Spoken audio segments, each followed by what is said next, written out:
हरे, हरे राम राम राम हरे हरे। हरे कृष्णा। जैसे आप सर्वविदित हैं कि हम श्री ईशोपनिषद ग्रंथ से पढ़ रहे हैं। अभी थोड़ा सा रिवीजन कर लेते 5 मिनट, उसके बाद हम आगे बढ़ेंगे। तो आप सबके पास पुस्तक है।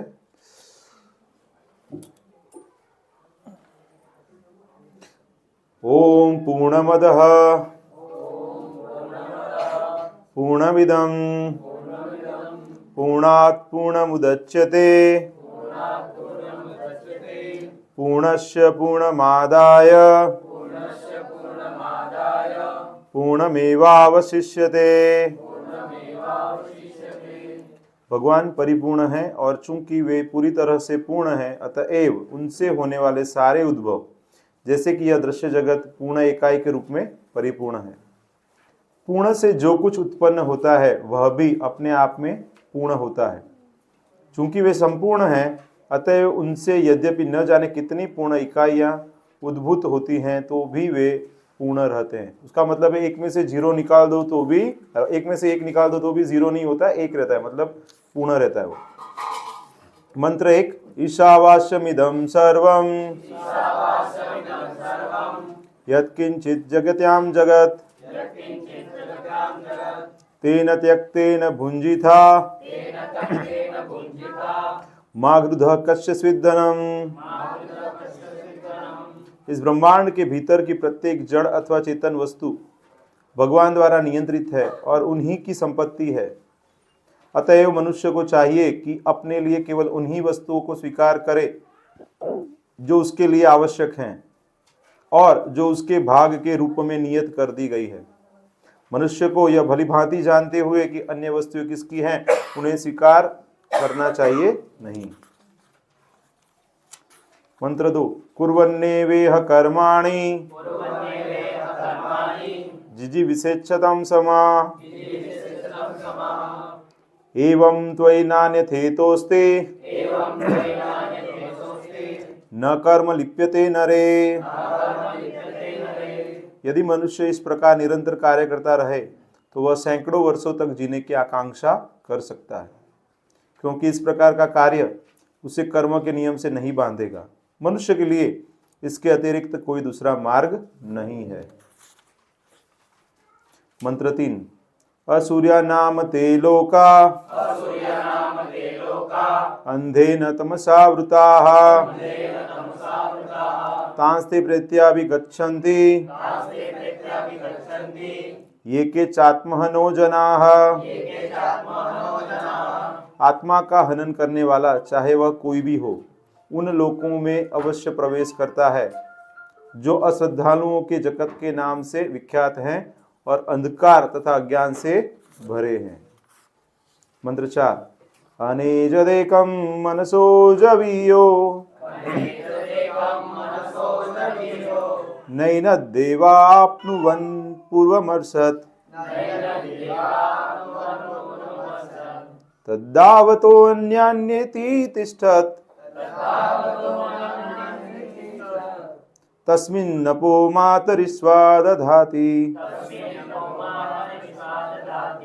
अपने धाम में स्थिर रहते हुए भी भगवान मन से अधिक वेगवान हैं और अन्य समस्त दौड़ने वालों को पीछे रख सकते हैं। शक्तिशाली देवता उन तक नहीं पहुंच पाते। एक स्थान पर रहते हुए भी वे वायु तथा वर्षा की पूर्ति करने वाले देवताओं को वश में रखते हैं। वे श्रेष्ठता में सबसे आगे हैं। श्लोक 5। तदेजति तन्नेजति तद्दूरे तद्वन्तिके तदन्तरस्य सर्वस्य तदु सर्वस्य अस्य बाह्यतः। परमेश्वर चलते हैं और नहीं भी चलते। वे बहुत दूर हैं लेकिन अत्यंत निकट भी हैं। वे सबके भीतर हैं, फिर भी वे सबके बाहर भी है। मंत्र 6। यस्तु सर्वाणि भूतानि आत्मनि एव अनुपश्यति सर्वभूतेषु चात्मानं सर्वभूतेषु चात्मानं ततो न विजुगुप्सते। ततो न विजुगुप्सते। जो प्रत्येक वस्तु को परमेश्वर के संदर्भ में देखता है, जो समस्त जीवों को उनके अंश रूप में देखता है तथा जो परमेश्वर को प्रत्येक वस्तु के भीतर देखता है, वह कभी भी किसी वस्तु या जीव से घृणा नहीं करता। मंत्र 7। यस्मिन् सर्वाणि भूतानि यस्मिन् सर्वाणि भूतानि आत्मैवा भूतविजानतः आत्मनेवा भूतविजानतः तत्र को मोह क शोक तत्र को मोहः शोकः एकत्वमनुपश्यतः। एकत्वमनुपश्यतः। तो सदैव समस्त जीवों को आध्यात्मिक स्फुल्लिंग के रूप में भगवान के ही समान गुण वाला देखता है, वही वस्तुओं का असली ज्ञाता हो जाता है। तो फिर उसके लिए मोह या चिंता कैसी। मंत्र 8।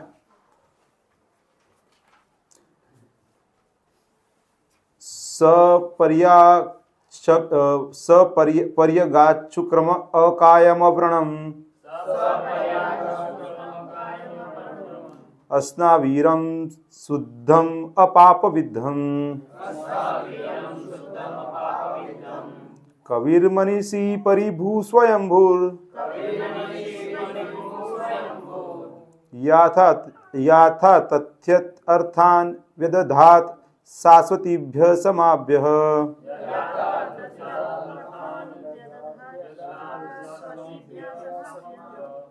ऐसे पुरुष को सही सही जानना चाहिए कि वे सबसे महान पूर्ण पुरुषोत्तम भगवान कौन है, जो अदेहधारी, सर्वज्ञ, अनिंद्य, सिराओं से विहीन, शुद्ध, अदूषित, आत्मनिर्भर दार्शनिक हैं और जो अनादिकाल से हर एक की इच्छा पूर्ति कर रहे हैं। मंत्र 9। अंधम तमः प्रविशन्ति ये अविद्यामुपासते ततो भूय इव ते तमो यउ विद्यायाम रताः। जो लोग अविद्यापूर्ण कार्यकलापों के अनुशीलन में लगे हुए हैं, वे अज्ञान के गहनतम क्षेत्र में प्रवेश करेंगे। इनसे भी निकृष्ट वे हैं जो तथाकथित ज्ञान के अनुशीलन में लगे हुए हैं। तो भी यहां तक का हमने पहले पढ़ाई कर चुके हैं ना। आज श्लोक नंबर 10 है ना आज। यस। तो पहले उसका अर्थ देख लेते हैं, उसके बाद श्लोक का उच्चारण करेंगे। अन्यत भिन्न एव निश्चय ही आहुहु कहा विद्यया ज्ञान के विकास से अन्यत भिन्न आहुहु कहा अविद्यया अज्ञान के विकास से इति इस प्रकार शुश्रुम मैंने सुना धीराणाम धीर व्यक्तियों से ये जो नह हमसे तत् वह विचचक्षिरे वर्णन किया। अन्य देवाहुर विद्यया अन्य देवाहुर्विद्यया अन्य दाहुर अविद्यया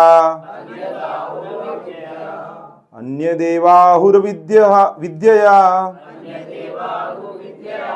अन्य दाहुर अविद्यया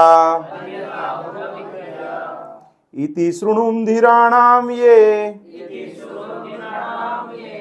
नस्तद विचचक्षिरे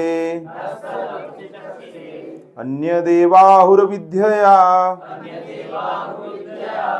अन्य दाहुर अविद्यया इति शुश्रुम धीराणाम ये नस्तद विचचक्षिरे। प्रभु जी अन्यत् एव आहु विद्यया विद्यया अन्यत् आहु अविद्यया अन्यदाहुरविद्यया इति सुश्रुतिरानामये इति सुश्रुतिरानामये न तत् विचक्षिरे अन्यदेवाहुरविद्यया अन्यदेवाहुरविद्यया अन्यदाहुरविद्यया इति सुश्रुमधिराणामये इति सुश्रुतिरानामये नस्तदविचक्षिरे नस्तदति च चक्षिरे। माता जी अन्यदेवाहुर्विद्यया अन्यदेवाहुरविद्यया अन्यदाहुरविद्यया इति सुश्रुतिराणाम् इति सुश्रुतिराणाम ये नस्तद्विचक्षिरे चक्षिरे। अनुवाद एवं तात्पर्य सुप्रभात के द्वारा मनुष्यों ने बताया है कि ज्ञान के विकास से एक फल प्राप्त होता है, जबकि अज्ञान के विकास से दूसरा ही यानी कि भिन्न फल प्राप्त होता है। फिर से पढ़ रहा हूं। मनुष्यों ने बताया है कि ज्ञान के विकास से एक फल प्राप्त होता है, जबकि अज्ञान के विकास से दूसरा ही यानी कि भिन्न फल प्राप्त होता है। तात्पर्य तो आज का श्लोक बहुत ही इंपॉर्टेंट है। यहाँ पे कुछ 18 पॉइंट प्रभुपा जी ने तात्पर्य में बताए हैं, तो उसको हम जब समझेंगे और उसको हम आत्मसात करने का प्रयास करेंगे तो हम लाभान्वित होंगे। जैसा कि भगवद गीता के 13वें अध्याय में 8 से लेकर 12वें श्लोक में उपदेश दिया गया है, मनुष्य को निम्नलिखित विधि से ज्ञान का विकास करना चाहिए। नंबर 1, मनुष्य को स्वयं भद्र पुरुष बनकर अन्यों का समुचित सम्मान करना सीखना चाहिए।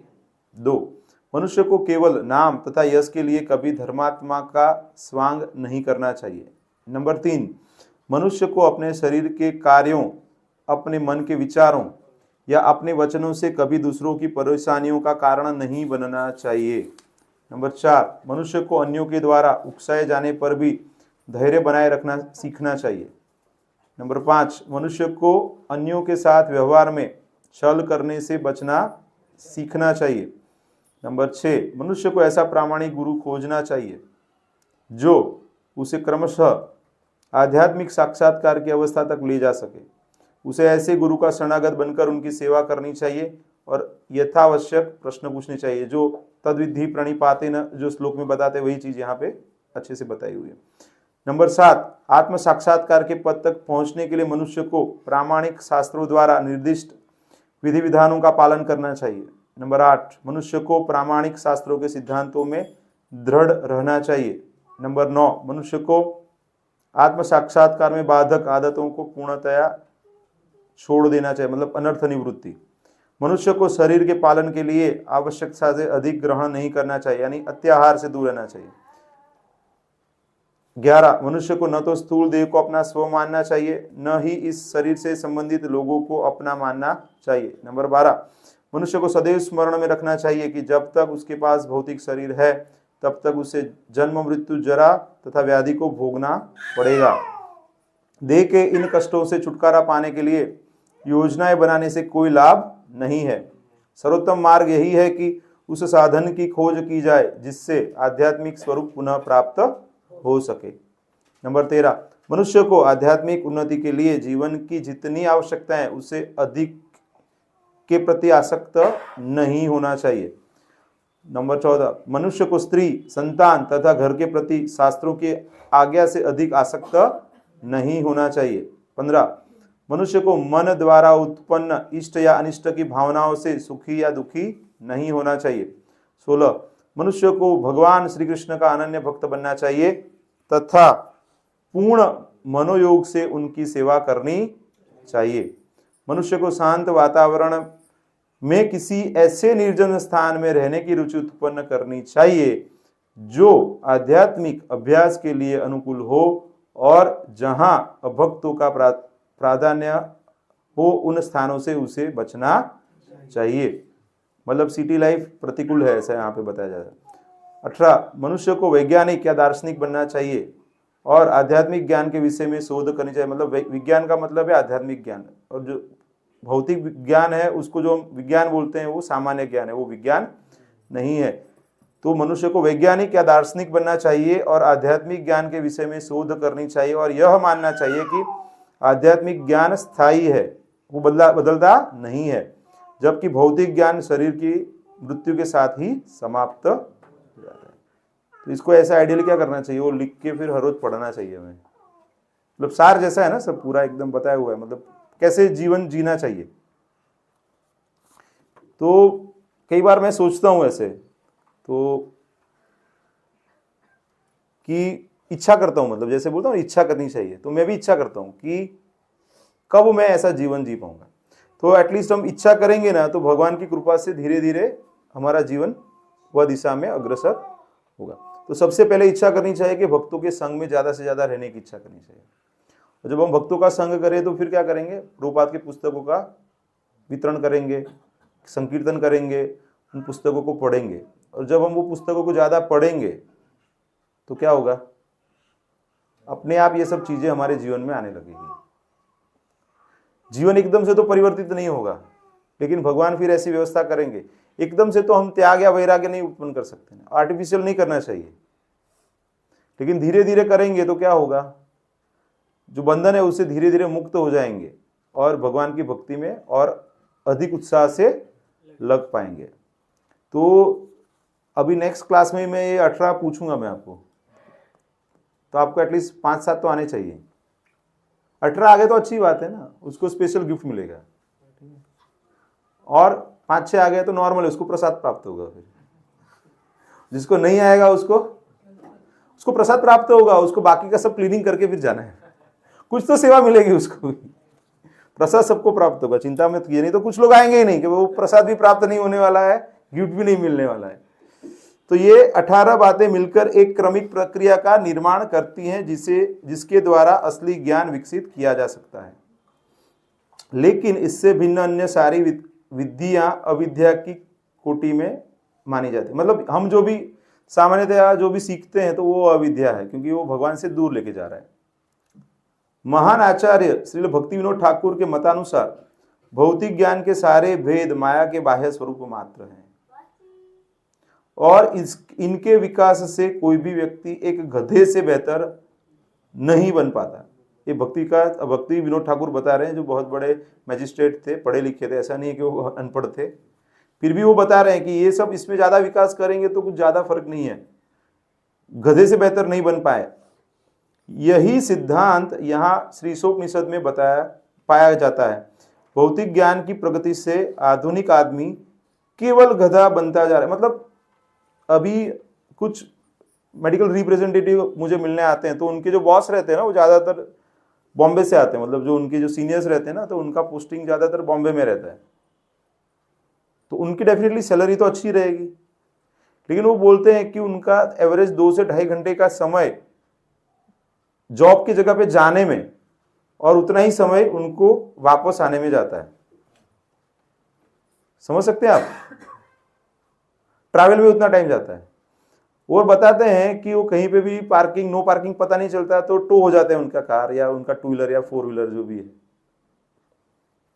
तो दिन का 8 से 10 घंटा तो वर्क प्लेस पे निकालते हैं और 4 से 5 घंटा समय, वो उनके मुख से बताया, मैं अपने हिसाब से नहीं बता रहा हूँ, वो उनके हिसाब से बता रहे हैं कि ऐसा टाइम लगता है उनको, क्योंकि जो एरिया में ऑफिस रहता है वहां पे रहने का बहुत महंगा है, तो इसलिए दूर रहना पड़ता है उनको और ट्रैफिक में बहुत टाइम लगता है। तो दिन का एवरेज समझिए कि 12 से 13 घंटा तो वो ऐसे काम के पीछे भागने में निकाल देते हैं। तो उसको यहीं पे सही बताया कि गधे की तरह ये जीवन जाता है। मतलब तो यहाँ पे थोड़ा सा छोटा सिटी है, तो जाने आने में आधा घंटा पौना घंटा लगता है लोगों को, लेकिन वहां पे मतलब लोग, मुझे तो ऐसा लगता है, नौकरी करने के लिए जी रहे हैं ऐसा लगता है। बड़े सिटी में जितना बड़ा सिटी रहेगा और जितना छोटी जगह रहेगी, जैसे गांव रहेगा, तो गांव में इतना प्रॉब्लम नहीं रहता है, भले ही आय कम रहेगी लेकिन जीवन सादा होने के बावजूद लोग संतुष्ट रहते हैं। लेकिन अभी क्या हो गया कि सिटी लाइफ से प्रभावित होकर ज्यादातर लोग सिटी में आ रहे हैं। गांव में क्या, ज्यादातर लोगों के पास थोड़ी बहुत जमीन रहती ही है, 2-5 बीघा जमीन तो रहती है जो गांव में रहते हैं, एक बीघा तो रहती है, कुछ नहीं है तो उसको भी 1-2 बीघा जमीन रहती है, या फिर किसी और की जमीन को लेके भी खेती कर सकते हैं। गांव में ऐसी भी व्यवस्था है। जिसके पास खुद की जमीन नहीं है ना, तो वो किसी और की जमीन लेके उसमें से कुछ भाग जिसका जमीन है उसको दे देता है और बाकी मेहनत करके अपना गुजारा कर सकते हैं। लेकिन लोग क्या करते हैं, अभी 10-15 हजार की जॉब के लिए सिटी में आते हैं, 4-5 हजार तो भाड़े में चला जाता है, बच्चों को पढ़ाई में बचता कुछ नहीं है। मतलब देखें प्रैक्टिकल, जो लोग गांव से आए हो उनकी लाइफ प्रैक्टिकल ऐसे होता है कि नहीं। तो वो गधे की तरह ही लोग जीते हैं, लेकिन लोगों को ऐसा लगता है कि नहीं हम सही कर रहे हैं। यहां पे एक पॉइंट है ना, मनुष्य को स्त्री, संतान तथा घर के प्रति शास्त्रों की आज्ञा से अधिक आसक्त नहीं होना चाहिए। तो ज्यादातर लोग इसीलिए आते हैं ना कि मेरे बच्चे और आगे बढ़े, उनको मैं ज्यादा प्रोवाइड करूं। वही प्रोसेस में मृत्यु आ जाता है उनका, और जो उनका कल्याण है वो नहीं हो पाता है। काफी हम देखते हैं कि जो 65-70 तक की एज के अंदर भी काम करना पड़ता है उनको, क्योंकि उनके बच्चों की इनकम इतनी नहीं रहती है, तो उनको सपोर्ट करना पड़ता है उनको, सिटी में लाइफ में रहना है। तो ये करुणता है सिटी लाइफ की। आगे बताते हैं कि कतिपय भौतिकतावादी राजनीतिज्ञ अध्यात्म के बहाने सभ्यता की वर्तमान पद्धति को आसुरी बताकर उनकी निंदा करते हैं, लेकिन दुर्भाग्यवश वे वास्तविक ज्ञान के अनुशीलन के विषय में परवाह नहीं करते। सॉल्यूशन बताना पड़ेगा, जैसा कि भगवत गीता में वर्णन किया गया है, इस प्रकार वे आसुरी परिस्थिति को नहीं बदल सकते। उसको सही रूप से देखेंगे, एज इट इज देखेंगे, तो ही हम उसको बदलाव ला पाएंगे। तो प्रभुपाद जी ने क्या किया, फॉरेन में गए और लोगों को गलत स्थिति में से सही स्थिति में लाया और उनको अच्छा एक ऑल्टरनेटिव प्रदान किया। और अभी आप देखेंगे तो लाखों लोग ऑल ओवर वर्ल्ड जो अंतर्राष्ट्रीय कृष्ण भावनामृत संघ से जुड़े हैं, तो वो लोग सादा और उच्च जीवन जी रहे हैं, उच्च विचार से और सादा भौतिक तरीके से। तो उससे क्या होता है, वो सुखी है। और जितनी आपकी जरूरतें कम है, उतना आप अन्य लोगों के ऊपर, परिस्थितियों के ऊपर निर्भर नहीं रहते हैं। आज से 30 साल पहले चले जाओ, आप 40 साल पहले चले जाओ, तो उस समय पे कुछ मोबाइल था क्या, टीवी था? 40 साल पहले नहीं था, टीवी नहीं था, मोबाइल नहीं था। बहुत अमीर लोग रहेंगे उनके पास था ये सब चीजें, घर पे फोन होना। बाकी के सब लोग आराम से जीते थे, साइकिल चलाते थे, स्कूटर भी नहीं था। 40 साल पहले की बात करो आप। मेरे पिताजी बताते थे कि नया स्कूटर का वेटिंग 8-8, 10-10 साल चलता था। वो 84 की बात कर रहे हैं, मतलब 40 साल पहले की बात हो गई। उस समय पे आपको नया स्कूटर चाहिए ना, तो 10 साल का वेटिंग रहता था। मतलब वो सब चीजें लग्जरी में आ जाती थी। मतलब किसी के पास स्कूटर है, किसी के पास कार है, तो वो बहुत ही ज्यादा वो हो जाता है। लेकिन प्रभुपाद के पास गाड़ी थी उस समय पे, जब वो आज से 100 साल की पहले की बात कर रहा हूं मैं। एम्बेसडर कार था उनके पास, लेकिन वो सब छोड़ के क्या किया उन्होंने, भगवत गीता का प्रचार किया। तो उसका मतलब क्या है, ये ज्यादा जरूरी है वो सब चीजों से। आधुनिक समाज में एक बालक भी अपने आप को आत्मनिर्भर समझता है और अपने गुरुजनों का सम्मान नहीं करता है। हमारे विश्वविद्यालयों में त्रुटिपूर्ण शिक्षा प्रदान किए जाने से विश्व भर के लड़के गुरुजनों के लिए सिरदर्द बने हुए हैं। इस प्रकार श्रीशोपनिषद दृढ़ भाव से चेतावनी देती है कि अविद्या की संस्कृति विद्या से भिन्न है। मतलब अभी जो सो कॉल्ड एडवांस ज्ञान जो प्रदान किया जाता है विश्वविद्यालयों में, तो वो अभी आप देखें तो शिक्षण बेचा जाता है। अभी लोग फॉरेन में जाते हैं, 20 लाख, 25 लाख, 30 लाख का डिग्री का वो फीस भर के जाते हैं। उसमें से कुछ पढ़ते नहीं पढ़ते हैं, वहां पे सेटल होने के लिए ज्यादातर प्रयास करते हैं। अभी एक मेरे मित्र थे, 40-45 एज है, तो उनको कुछ तो वीजा रहेगा उनका कनाडा का, तो कनाडा गए। वो पहले एक बार जाके आए थे एडमिंटन में, अभी दूसरी बार जाके आए, 2-3 महीना रुके। तो बोले कि इतना डिफिकल्ट लाइफ है, तो अभी बोले कि अभी जाना ही नहीं है मुझे वहां पे। उससे तो बेहतर है कि इंडिया में, यहाँ पे अलग अलग ऋतु है, यहाँ पे उत्सव है। अगर एंजॉयमेंट भी आप देखें, आप हर एक ऋतु में घर से बाहर निकल सकते हैं, मित्रों को मिल सकते हैं। अगर आपको भौतिक जीवन भी जीना है तो भी यहाँ पे ज्यादा बेहतर है। और सबसे बड़ी बात क्या है, यहाँ पे आध्यात्मिक जीवन भी सरल है हमारे लिए।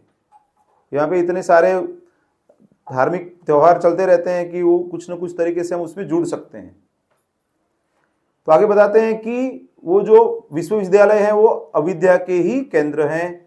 फलस्वरूप विज्ञानी जन अन्य देशों का नाम निशान मिटा देने के लिए घातक अस्त्र शस्त्रों की खोज करने में व्यस्त है।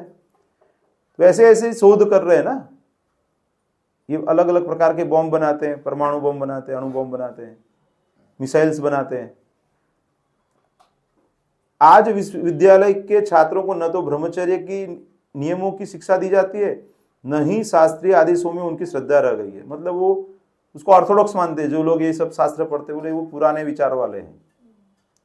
धर्म के सिद्धांतों की शिक्षा केवल नाम तथा यश के लिए दी जाती है, व्यवहार में लाने के लिए नहीं। इस प्रकार न केवल सामाजिक तथा राजनीतिक क्षेत्रों में अपितु धर्म के क्षेत्र में भी मनोमालिन्य व्याप्त है। मतलब अपने मन से करते हैं लोग। तो इसीलिए उसको सही रूप से समझना चाहिए। मतलब भक्तों को अपने बच्चों को ये सब डिग्री लेने के लिए, मतलब गधा बनाने की प्रोसेस में नहीं डालना चाहिए। ज्यादातर माता पिता क्या करते हैं, जो कर्मी माता पिता है क्या करते हैं, तू भणी ले પછી जलसा છે। तो मुझे भी ऐसे बताया गया था जब मैं 16-17 साल का था, तब 11-12 साइंस में था। मुझे बताया कि बस तू 1-2 वर्ष भणी ले, 1 वर्ष 12मुं सारू भणी ले, एक बार स्कोर आ गया तो वारा न्यारा। तो फिर वो मेहनत कर लिया हमने, तो 92 आ गया, तो एमबीबीएस में एडमिशन मिल गया। फिर पता चला था शुरुआत हुआ है, अभी तो वारा न्यारा नहीं हुआ है। तो और 6 साल निकाले, उसके अंदर इंटर्नशिप किया। तो बोले एमबीबीएस की कोई वैल्यू नहीं है, तो आगे पढ़ना पड़ेगा। और 5 साल पढ़ाई किया तो 31 एज हो गया। फिर तो कहने का मतलब क्या है कि लाइफ में पढ़ना जरूरी है, लेकिन अगर आध्यात्मिक जीवन नहीं है और आप सिर्फ पढ़ाई कर रहे हो तो वो ऐसे विज्ञानी बनोगे कि जो विनाश की तरफ चले जाओगे। प्रभुपाद का जो कोट है उसमें आज बताया, आज का जो कोट है कि the best person is, there are 4 types of people, lazy intelligent, busy intelligent,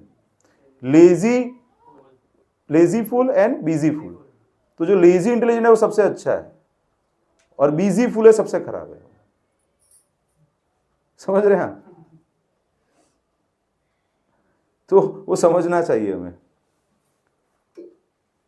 तो लेजी इंटेलिजेंस का मतलब क्या, बुद्धिमान है तो वो भौतिक कार्यों में ज्यादा उत्साही नहीं रहता है, वो आध्यात्मिक कार्यों में उत्साही रहता है। बाकी भौतिक चीजों तो उसको उतना ही करता है जितना शरीर के निर्वाह के लिए जरूरी है, उतना तो भगवान दे ही देते हैं।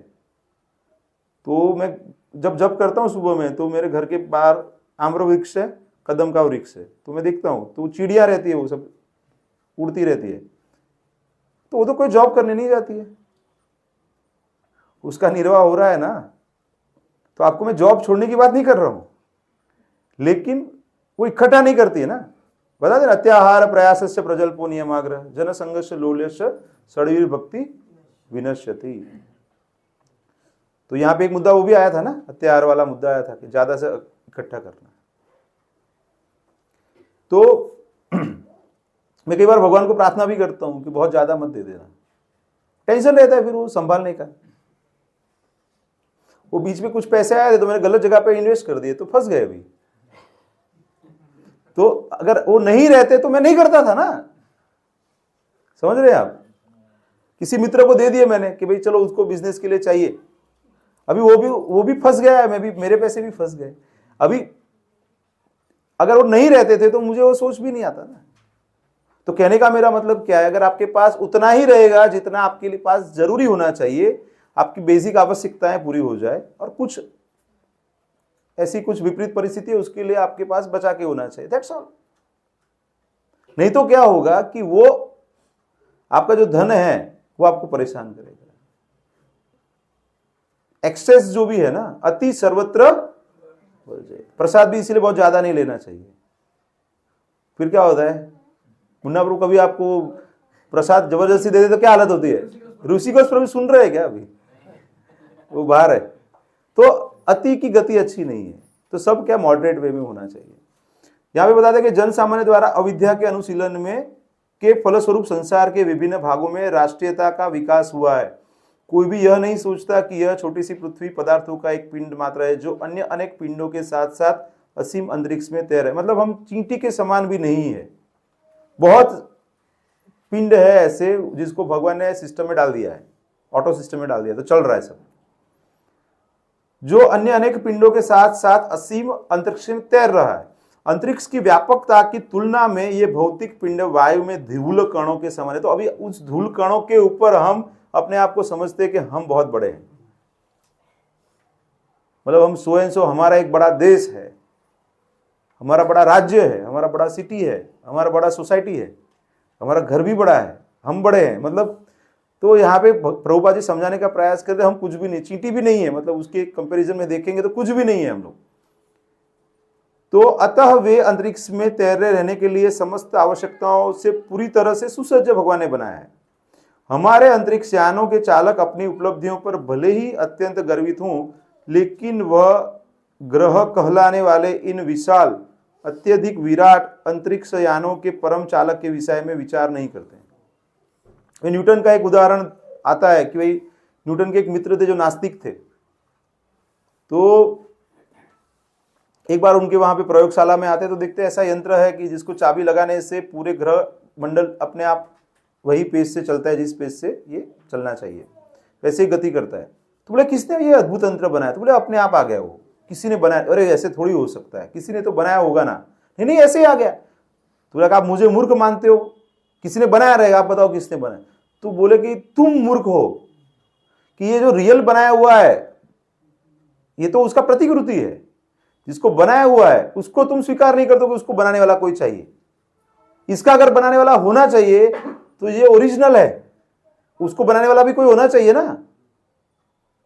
तो जो नास्तिक व्यक्ति है वही ऐसा सोच सकता है कि ये सब बाय चांस आ गया है, एक विस्फोट हो गया बड़ा, बिग बैंग, और ये सब उत्पत्ति हो गई। तो वो गलत धारणा है। तो यहां पे प्रभुपाद यही बताते कि अत्यधिक विराट अंतरिक्ष यानों के परम चालक के विषय में विचार नहीं करते, क्योंकि वो मूर्ख है, अज्ञानी है और बड़ी बड़ी डिग्री पीएचडी लेके बैठे हुए वो लोग। सूर्य असंख्य है और ग्रह मंडल भी असंख्य है। वो भी वैज्ञानिकों ने भी प्रूव कर दिया है, उनको भी पता है कि बहुत ज्यादा है, मतलब अपने लेवल से बाहर का है ये। परमेश्वर के सूक्ष्मतम अंश के रूप में हम क्षुद्र प्राणी इन असीम लोकों पर अपना आधिपत्य, चंद्र पर जमीन खरीदनी चाह पड़े, सू रेट चाले से। ऐसा है ना, अभी मंगल पे जाना है, वहां पे हम कुछ करेंगे, हम यहाँ पे दुनिया बसाएंगे। अरे यहाँ पे अच्छे से जी लो ना, पहले यहाँ पे भ्रातृभावना रख लो पहले। आप यहाँ पे एक दूसरे के साथ झगड़ा कर रहे हैं हम लोग, और वहां पे कैसे जाएंगे फिर? अगर जाना भी है तो यहाँ पे तो एकता होनी चाहिए, यहाँ विश्व बंधुत्व होना चाहिए। तो प्रभुपाद ने बताया ना कि कृष्ण भावनामृत ही ऐसी एक भावना है जो सबको एक साथ जोड़ सकती है। और आप देखेंगे कि अभी विश्व में अलग जगह पे युद्ध हो रहा है, लेकिन इस्कॉन के जो भक्त हैं, जो भक्ति में जुड़े हुए हैं, वो द्वेष भाव नहीं रखते एक दूसरे के लिए। वो फिर रशिया का रहेगा, यूक्रेन का रहेगा, ईरान का रहेगा, या कहीं का भी पाकिस्तान का रहेगा कि इंडिया का रहेगा, सब जो भक्त हैं वो एक दूसरे के साथ विश्व बंधुत्व की भावना से रहते हैं। आप मायापुर चले जाइए, वृंदावन चले जाएंगे, तो वहाँ पे सारे अलग अलग देशों से भक्त आपको मिलेंगे और एक ही मंत्र साथ में बोलेंगे, हरे कृष्णा कृष्णा कृष्णा हरे हरे, हरे राम राम राम हरे हरे। तो ये सब प्रभुपाद की कृपा से हमें प्राप्त है। तो यहां पे बताते हैं कि इस प्रकार हम बारंबार जन्म लेते हैं और मरते हैं, और सामान्यतया हम बुढ़ापे तथा रोग से हताश हो जाते हैं। मनुष्य की आयु लगभग 100 वर्ष निर्धारित है, यद्यपि यह धीरे धीरे घट के 20-30 वर्ष तक पहुंच रही है। वे लोग यंग एज में डेथ हो रहा है। आईसीयू में हम देखते हैं 30-40 साल की उम्र में हार्ट अटैक आ जाता है। वो जुबा केसरी वाले लोग, कैंसर हो जाता है उनको, वो फिर यहाँ पे उनका सर्जरी होता है, अगर डिले हो गया तो मर भी जाते हैं, 30-40 साल की उम्र में मर जाते हैं। भला हो अविद्या की संस्कृति का कि मूर्ख लोगों ने इन लोगों के भीतर अपने अपने राष्ट्र बना रखे हैं, ताकि वे इन कुछ वर्षों तक अधिक प्रभावी ढंग से इंद्रिय भोग कर सके। ऐसे मूर्ख लोग अच्छी तरह राष्ट्रीय हदबंदी तैयार करने की विविध योजनाएं बनाते हैं, जो कार्य पूर्ण रूपेण असंभव है। इसके चलते प्रत्येक राष्ट्र अन्य राष्ट्रों के लिए सिरदर्द बना हुआ है।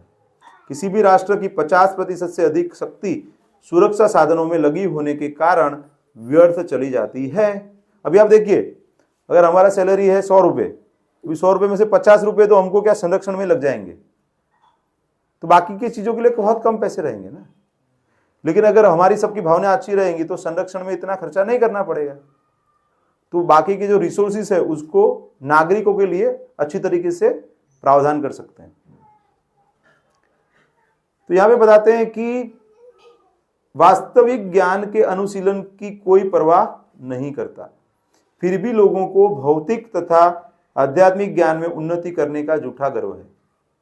तो हम बता रहे गर्व से कहो हम भारतीय हैं, लेकिन हमको भगवत ज्ञान क्या है पता नहीं रहता है। हम बोलते हैं गर्व से कहो हम हिंदू हैं, कि हिंदू धर्म हम बोलते हैं तो वो सनातन धर्म या हिंदू धर्म या फिर उसको दिव्य वर्णाश्रम धर्म, जो भी आप नाम ले लीजिए, वो हमें पता ही नहीं है क्या है, क्योंकि हम शास्त्र अध्ययन नहीं करते हैं। तो यहां पे प्रभुपाद बताना चाहते हैं इनडायरेक्टली कि पढ़ाई करो, गर्व मत लो, आपको शास्त्र का ज्ञान होना चाहिए। श्री ईशोपनिषद इस प्रकार की दोषपूर्ण शिक्षा से हमें सचेत करती है और भगवद गीता असली ज्ञान के विकास हेतु उपदेश देती है। तो इसीलिए हमें नियमित रूप से अध्ययन करना चाहिए। इस मंत्र में इस बात का संकेत किया गया है कि विद्या का उपदेश किसी धीर व्यक्ति से लेना चाहिए। धीर कौन है? देहोनस्मिन यथा देहे कौमारम यौवनम जरा तथा देहांतर प्राप्ति धीरस तत्र न मुह्यति। तो धीर व्यक्ति है कौन है कि ये जो शरीर में जो चेंजेस आते हैं उससे वो प्रभावित नहीं होता है, जो गुरु के पद पे रहते हैं, जो मुक्त हैं और अन्यों को बद्धावस्था से मुक्त कर सकते हैं, ऐसे धीर व्यक्ति से हमें ऐसी शिक्षा प्राप्त करने का प्रयास करना चाहिए। कितने लोग हैं अभी दीक्षा में लाइन में? कितने लोग हैं? कितने लोगों को दीक्षा बाकी है अभी? हाँ, कितना लोग 16 माला कर रहे हैं उसमें से? अच्छा, तो अभी दामोदर चैतन्य प्रभु का मैसेज पढ़ा रहेगा आप सब लोगों ने। कितना लोग भागवतम पढ़ लिया एक स्कंद? अच्छा, बाकी के लोग कहाँ चल रहे हैं अभी? वो अलग ट्यूशन निकालना पड़ेगा उनके लिए, भागवतम कक्षा। हाँ प्रभु, क्या रहे आयोजन करवाનું છે? હવે જે લોકોનો હું છે ને when I was studying in MBBS के बाद क्रिटिकल केयर पढ़ रहा था ना, तो देन आई वाज जस्ट 26-27। तो उस समय पे मेरे टीचर ने क्या बोला, अभी आप एग्जाम गोइंग हो ना, आप भी क्लास ले लो। फिर जिसका दीक्षा बाकी है उसको पढ़ना चालू करना पड़ेगा ग्रुप बना के। समझ रहे हैं मेरी बात? आपको अलग समय निकालना पड़ेगा ना, दीक्षा चाहिए तो, नहीं तो पढ़ाई होगा ही नहीं, भागवतम होगा ही नहीं, और 1 साल निकल जाएगा आपका। सही है कि नहीं? तो जिनका पढ़ के हो गया है वो बाकी भक्तों को पढ़ा सकते हैं, उनका भी दृढ़ हो जाएगा। पढ़ना ही है साथ में बैठ के।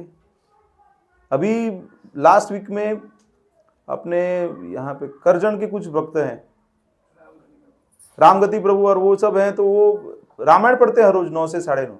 तो मुझे भी उन्होंने रिक्वेस्ट किया था कि एक दिन आप पढ़िए, तो हर रोज पढ़ते हैं वो। तो ऐसे आप भी साथ में ग्रुप बना के, अगर पॉसिबल नहीं है तो ऑनलाइन भी भागवतम पढ़ना शुरू कर सकते हैं। उसी बहाने फिर क्या उत्साह बढ़ेगा आपका।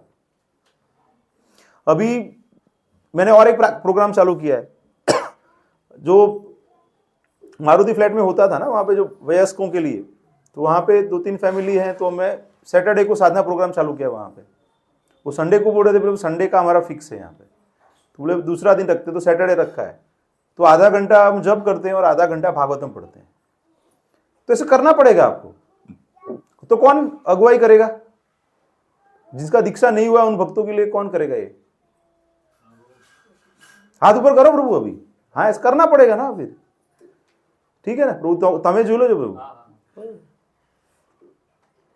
तभी तो ये होगा ना, क्योंकि गुरु महाराज दीक्षा नहीं देंगे आपको। एग्जाम रहेगा, आईडीसी कितने लोगों का बाकी है अभी जिनको दीक्षा लेनी है और आईडीसी बाकी है? इस्कॉन डिसेबल कोर्स कितने लोगों का बाकी है? तो वो भी जब आ रहा है तो कर लो अभी आप लोग। और जिनका दीक्षा हो गया वो भी कर सकते हैं, अगर उनको फिर से मतलब उसको अच्छे से समझना है तो कर सकते हैं, ऐसा नहीं है। लेकिन अभी ये कंपलसरी है, तो आईडीसी करना पड़ेगा आपको, और साथ में आपको ये पुस्तक भी पढ़ने पड़ेंगे, भगवद गीता, भागवतम। तो प्रथम 2 स्कंद तो एटलीस्ट आप ट्राई करना चाहिए पढ़ने का। तो उसमें जो फिलोसॉफी है वो क्लियर होगा। अभी दामोदर चैतन्य प्रभु और फिर सव्यसाची प्रभु इंटरव्यू लेंगे। अगर आप भक्ति विकास स्वामी महाराज से दीक्षा इच्छुक हैं और कोई महाराज से इच्छुक रहेंगे तो उनका भी एक सिस्टम रहता है, एग्जाम तो रहता ही है सब जगह पे, मतलब आईडीसी कंपलसरी है, बाकी एक व्यक्तिगत रूप से भी एग्जाम रहता है, पेपर रहता है, तो इसके लिए अभी से तैयारी करना है। डिफिकल्ट नहीं है लेकिन जरूरी है। जैसे हमको कोई बीएससी करना है, एमएससी करना है, तो एग्जाम रहता है कि नहीं, सामान्य डिग्री है जो गारंटी नहीं देता है मृत्यु से बचाने का, तो उसके लिए भी एग्जाम देना पड़ता है ना। तो यहाँ पे गुरु आपको स्वीकार करेंगे तो थोड़ा सा एक्सपेक्ट भी करेंगे ना कि आपको बेसिक ज्ञान रहे, आपकी इच्छा रहे कि आपको आगे सिंसियरली पढ़ना है। श्री उपनिषद इस प्रकार की दोषपूर्ण शिक्षाओं से हमें सचेत करती है और भगवद गीता असली ज्ञान के विकास हेतु उपदेश देती है। इस मंत्र के इस बात का संकेत दिया है कि यह विद्या का उपदेश किसी धीर व्यक्ति से लेना चाहिए। धीर वह है जो भौतिक मोह से विचलित नहीं होता। पूर्ण रूपेण आध्यात्मिक साक्षात्कार के किए बिना कोई भी व्यक्ति अविचल नहीं रह सकता। उपदेशामृत में तो पहला श्लोक आता है ना, कौन बताएगा? वाचो वेगम मनसः क्रोध वेगम जीवा वेगम उदर उपस्थ वेगम एतान वेगान यो विषहेत धीरः सर्वामपि पृथ्वीं शिष्यात्। तो इसका मतलब क्या है कि जो इसने 6 प्रकार के जो वेगों को कंट्रोल किया है, ऐसा व्यक्ति है वही सही रूप से गुरु बन सकता है। तो अगर उनके मार्गदर्शन में रहेंगे तो ही हम आध्यात्मिक प्रगति कर सकते हैं। धीर व्यक्ति समझ जाता है कि भौतिक संपर्क से भाग्यवश उसने जो भौतिक देह तथा मन प्राप्त किया है वह बाहरी तत्व है, अतः वह मात्र इससे बुरे सौदे का अच्छा उपयोग करता है। मतलब बैड बार्गेन जो बोलते हैं ना, अभी बॉडी प्राप्त हुआ ही है तो उसका अच्छा उपयोग क्या कर ले? तो अच्छा उपयोग तो यही कि कृष्ण भक्ति कर ले। आगे बताते हैं, आध्यात्मिक जीवात्मा के लिए भौतिक शरीर तथा मन बुरे सौदे हैं, क्योंकि भौतिक है ना, इसलिए बुरा सौदा है। जीव का वास्तविक कार्य तो चैतन्य आध्यात्मिक जगत में है, किंतु यह भौतिक जगत यानी कि जड़ है, मृत है। जब तक सजीव आध्यात्मिक स्फुल्लिंग पदार्थ के निर्जीव पिंडों को अपने अनुरूप ढालते रहते हैं तब तक यह जड़ जगत सजीव जान पड़ता है। मतलब जब तक जीव भौतिक तत्वों के संपर्क में, तब तक भौतिक चीजें सजीव जैसी लगती है। वास्तव में परम पुरुष के अंश रूप जीवात्मा ही जगत को गतिमान बनाते हैं। धीर व्यक्तियों ने श्रेष्ठ आचार्यों से सुनकर इन तथ्यों को जान लिया है और नियमों का पालन करके इस ज्ञान को आत्मसात कर लिया है। तो वो उन्होंने किया हुआ है, तो उनसे ज्ञान प्राप्त करना चाहिए। विधि विधानों के पालन के लिए मनुष्य को प्रामाणिक गुरु की शरण ग्रहण करनी चाहिए। प्रामाणिक गुरु वही है कि जिसके एक गुरु है और वो गुरु परंपरा भगवान कृष्ण तक जाती है। दिव्य संदेश तथा विधि विधान शिष्य को गुरु से प्राप्त होते हैं। ऐसा ज्ञान अविद्यामयी शिक्षा के संकटपूर्ण मार्ग से नहीं आता। भगवान के संदेशों को प्रामाणिक गुरु से विनीत भाव से सुनकर ही कोई धीर बन सकता। तो वो एक्सपेक्ट ऐसे करता है, हमें भी गुरु के स्तर तक आना है, हमें गुरु से ज्ञान प्राप्त करना है। प्रभुपाद की और चैतन्य महाप्रभु की इच्छा है कि जो भी इस्कॉन में जुड़ता है वो प्रचार करे। प्रचार का मतलब क्या है? गुरु के रूप से ही आप कर पाएंगे। प्रचार कब कर पाएंगे? जब आपको पता रहेगा क्या बताना है। तो उसके लिए आपको भी वही ज्ञान प्राप्त करना है और देना है। दे कब पाएंगे? जब आप धीर बनेंगे। मतलब वो सारे जो गुण एक्सपेक्ट किए जाते हैं वो आपके अंदर धीरे धीरे आएंगे। उदाहरणार्थ, भगवान कृष्ण से विनीत भाव से सुनकर ही अर्जुन धीर बना। पहले बता देना, अर्जुन कार्पण्य दोषोपहत स्वभाव पुच्छामि त्वाम धर्म सम्मूढ़ चित्ता। तो एक कृपणता की वजह से मैं सब भूल गया हूं, कुछ पता नहीं चलता है। बाद में क्या बोलते हैं कि करिष्ये वचनम तव, शांत हो जाता है सब। फिर बताते हैं आप जैसे बताएंगे वैसे करूंगा। उनके मन में जो संशय थे, डाउट, सब चला गया उनका। इस प्रकार आदर्श शिष्य को अर्जुन की तरह होना चाहिए और गुरु को साक्षात भगवान के समान होना चाहिए। यही है धीर से विद्या सीखने की विधि। अधीर, जिसने धीर का प्रशिक्षण नहीं लिया है, कभी शिक्षा देने वाला अगुआ नहीं बन सकता है। शास्त्र में बताते हैं ना, यद यद आचरति श्रेष्ठ एवेद एवेद रचना सयत प्रमाणम कुरुते लोकस्तद अनुवर्तते। तो जो आचरण करेंगे बड़े बड़े लोग, तो वही और लोग उसको फॉलो करेंगे। तो अगर कोई ऐसी जिम्मेदारी ले रहा है तो उनको अपने आचरण से ही दूसरों को सिखाना पड़ेगा। आधुनिक राजनीतिज्ञ जो अपने को धीर दिखाने का स्वांग भरते हैं, वास्तव में अधीर हैं और उनसे पूर्ण ज्ञान की आशा नहीं की जा सकती। वे तो केवल रुपए पैसों के रूप में अपना पारिश्रमिक तय करने में ही व्यस्त रहते हैं। तो ऐसे लोग जनता को सामान्य आत्म साक्षात्कार के सही पथ तक किस प्रकार ले जा सकते हैं? अतः वास्तविक शिक्षा प्राप्त करने के लिए मनुष्य को धीर के मुख से विनीत भाव से सुनना चाहिए। तो कहने का मतलब यही है कि गुरु के पास जाना चाहिए, सेवा करनी चाहिए, और फिर प्रश्न पूछेंगे तो वही हमको आत्म साक्षात्कार का ज्ञान प्रदान कर सकते हैं। मैं आपको मेरा अनुभव बताता हूँ। जैसे आपको सबको पता है कि लास्ट शुक्रवार को अपना कार्यक्रम नहीं हुआ था, और क्यों नहीं हुआ था वो भी पता है। महेंद्र गुराना प्रभु हैं तो वो भगवत धाम गए, तो मैं कैसे बोल सकता हूँ भगवत धाम गए? वो मेरे सामने उन्होंने देह त्याग किया था। वो इतने स्थित थे लास्ट समय में भी, जैसे सुबह में 10 साढ़े 10 बजे की बात है। मैं क्यों बता रहा हूं कि आपको भी विश्वास आए कि ये प्रोसेस इफेक्टिव है। तो 10 साढ़े 10 बजे के आसपास में उनके परिवार के लोगों को मिला। हिनाली माता जी है, उनके मदर हैं, उनके ब्रदर हैं, उनके जो भाभी हैं, और वो सब और एक दो सदस्य थे उनके साइड से। तो वो सबको मैं बैठा, मिला, आधा घंटा बैठा। फिर मैंने बताया कि भाई अभी तबीयत अच्छी नहीं है, अभी मेरे मन से हमें और आगे एग्रेसिव ट्रीटमेंट नहीं करना चाहिए। फिर मैंने बोला कि अभी पेशेंट को खुद को डिसीजन देना चाहिए कि उनकी इच्छा क्या है। तो ये लोग तो ऐसी स्थिति में नहीं थे कि वो पूछ पाए कि अभी आगे क्या करना है, क्योंकि थोड़ा व्यथित रहते हैं ना, नेचुरल है। ऐसी स्थिति में अपने भी किसी भी स्वजन को देखते हैं तो डिस्टर्ब रहते हैं ना। तो फिर वो हम लोग गए उनके रूम में, आईसीयू में, और फिर हमने पूछा उनको कि अभी तबीयत थोड़ी ठीक है, अच्छी तो नहीं थी लेकिन थोड़ी ठीक है। जब आप थोड़ा सा भान ठीक है, बातचीत कर रहे हैं, हरे कृष्ण किया, स्माइल किया उन्होंने। फिर मिला अभी सब ठीक है, लेकिन अगर कुछ तबीयत बिगड़ गई, वेंटिलेटर लगना है तो क्या करेंगे आप? ऐसे पूछा मैंने उनको। तो बोला नहीं लगाना है।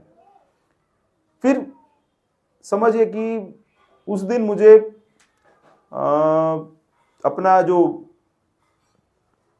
वहां पे दूसरा ग्रुप है, ओमकार प्रभु जो लीड करते हैं आजवा रोड, वहां पे उनका एक स्कूल में पेरेंटिंग के मुझे क्लास लेना था थोड़ा सा, और चीफ गेस्ट करके बुलाया था मुझे वहां पे। तो मैं गया वहां पे, मैंने क्लास लिया।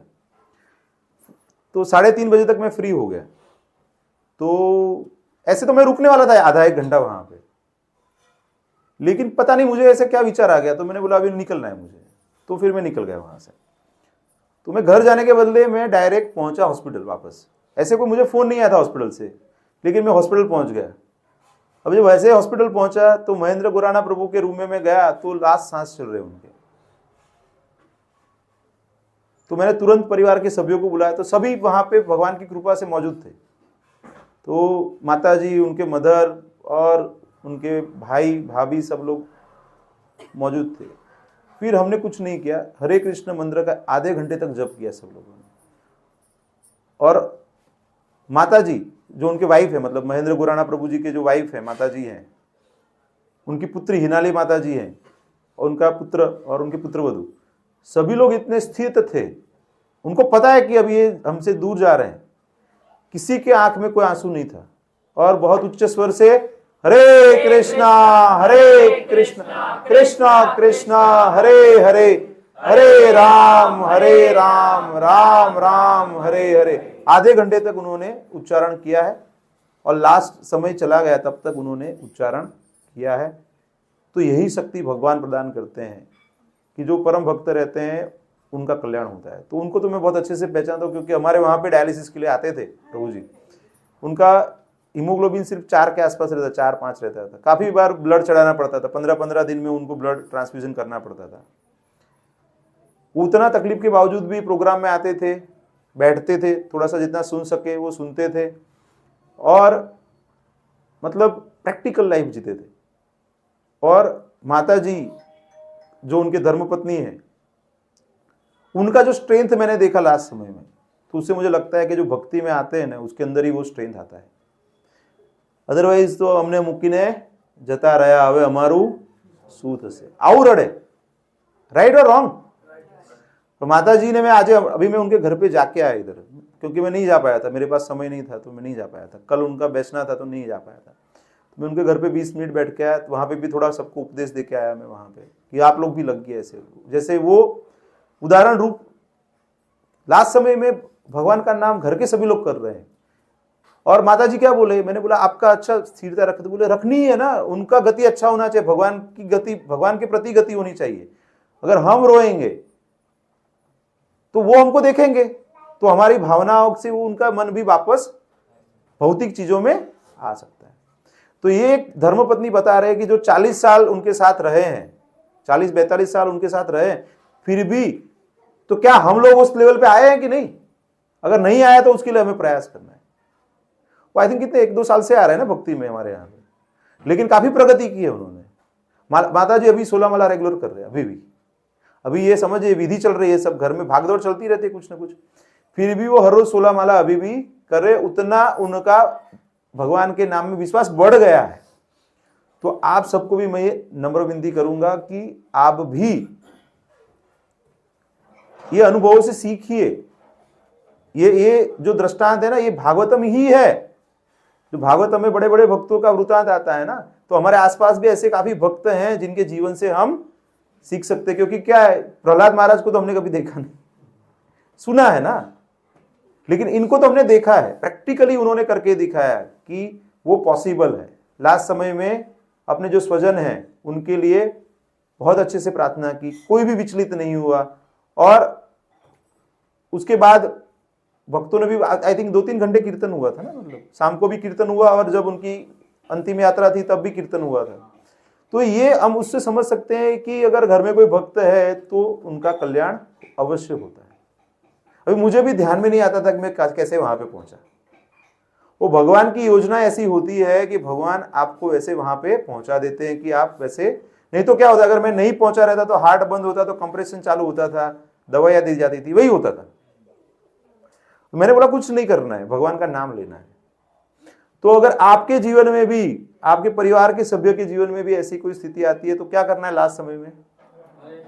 हरे कृष्णा कृष्णा कृष्णा हरे हरे, हरे राम राम राम हरे हरे। उनकी स्मशान यात्रा में प्रभु जी, स्मशान के यहाँ पे 4 चिताएं चल रही थी। हाँ, तो कोई हम कीर्तन कर रहे थे काफी 1 घंटे से, कोई आके बताया तो कोई संत महात्मा है, बोले तो संत ही है वो, संत ही है। संत ही है वो। उसके बिना ऐसा अच्छा, मतलब जो मृत्यु बोलते हैं ना, ये मृत्यु के ऊपर जीत है उनकी। सामान्य क्या होता है, एक मृत्यु होने के बाद दूसरा शरीर प्राप्त करते हैं, ऐसे भक्त हैं उनका कल्याण ही होता है, उनका कल्याण ही होता है। मतलब भगवान ऐसी व्यवस्था करते हैं उनके लिए कि लास्ट समय में उनके लिए भक्त कीर्तन करे, परिवार के लोग भी उनके लिए भगवान का नाम बोले, गले में भगवान का, उनका यहाँ पे तिलक है, गले में तुलसी माला है, और क्या चाहिए। मृत्यु के समय पे उद्वगति होती है, भगवान की तरफ गति होती है, अधोगति नहीं होती है। अभी सभी भक्तों के लिए मैं ये बुक लेके आया हूं, प्रेमावतार चैतन्य महाप्रभु के बारे में। ये भक्ति विकास स्वामी महाराज ने बहुत स्टोरी फॉर्म में दिया हुआ है, तो ये इसलिए मैं गिफ्ट दे रहा हूं क्योंकि महाराज की इच्छा है कि सब लोगों को चैतन्य महाप्रभु के बारे में पता होना चाहिए। और चैतन्य महाप्रभु के बारे में भी थोड़ा बहुत पता है, लेकिन ये पुस्तक हम पढ़ेंगे तो उसको और अच्छे से समझ पाएंगे। उनका मूड क्या है, उनका मिशन क्या है, वो हमें अच्छे से, ऐसे जो प्रभुपाद कर रहे हैं वो उनका ही मिशन चला रहे हैं, लेकिन हमें बहुत ज़्यादा उसके बारे में डिटेल में पता नहीं है। तो ये पुस्तक आप एक काम कीजिए, अभी दे देना है कि प्रसाद के बाद देना है प्रभु? अभी दे सकते हैं ना प्रभु? दूसरा ले आओ प्रभु, वहां पे और है प्रभु।